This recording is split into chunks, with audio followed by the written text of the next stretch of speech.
Anyone involved in any type of construction, of making anything, will tell you avoid making anything in circles or spheres.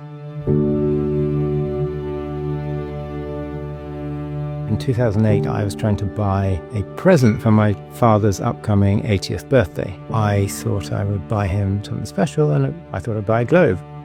This was also 2008. There was a bit of a financial crisis going on. I was doing a little bit of property developing, and I thought that was a bad time to continue. So I thought I had a few months spare. I would set about making a globe for my dad.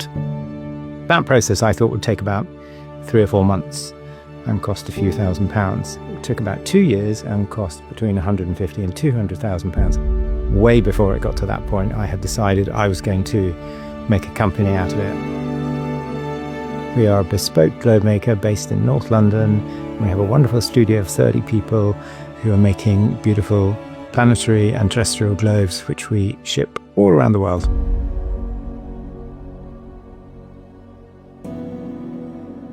This is a beautiful piece of artwork that you can have in your house, that also you can reference, you can interact with every day. It's a really rare piece of art, but we're telling people interact with it. We want people to interact because it's a useful tool, both as a reference, but also as an inspiration.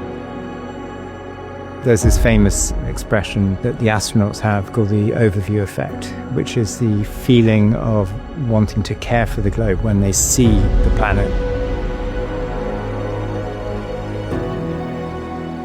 Once the customer has commissioned a globe, we will then work on the cartography with them and the personalizations they might want to add. Obviously, all our cartography is digital. When it comes to changing names of things and taking off names or adding on names that shouldn't be there are so many issues, and there's so many political issues that we have to be a bit careful of. Try and navigate as neutral a path and try and look at what the national interests of any country specifies, and we kind of work with that.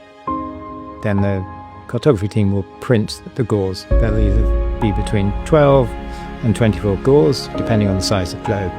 The making team will then cut along the longitude lines to create the actual 12 physical gauze.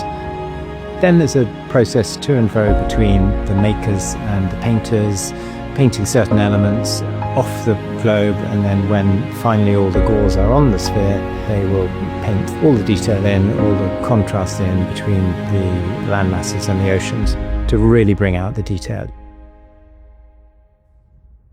It might seem like watercolouring is an easy medium to work with, but you try working with a watercolour on a sphere. We have to make a lot of tools ourselves to do certain operations here. The globe will then be sealed with either resins or varnishes to make sure it has longevity. One of the things that is difficult to do is to balance a globe. We want to make sure that when someone is spinning a globe on roller bearings, it spins well. If they're spinning it in an axle, it will come to a gentle halt. That's a process that's changed several times in our 18 years of existence, and we have a wonderfully simple technique to do that, but you might have seen it, but unfortunately no one else can. Meantime, there's another team downstairs who are creating the stand.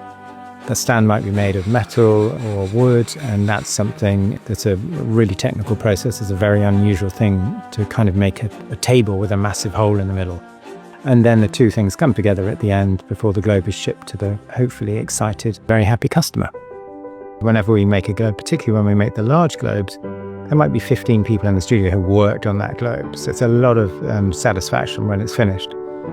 There are many things that are really challenging. Obviously, having a flat piece of paper and forming it around a sphere is the thing that took me close to 2 years to perfect at the beginning. I was doing half a dozen globes every single week certainly for 18 months before I got to the point where I was comfortable, I knew what I was doing. That's our skill that other globe makers might look at and think, wow. For the making side of things, everything is learned here. Usually, if someone is wanting a bespoke globe, you're talking a minimum of 2 to 3 months. Making, for instance, our large terrestrial globe is probably 3.5 to 4 months of actual work every single day. People are more invested in crafts and having things handmade. We don't need the plethora of objects. We need simple, beautiful, handmade products.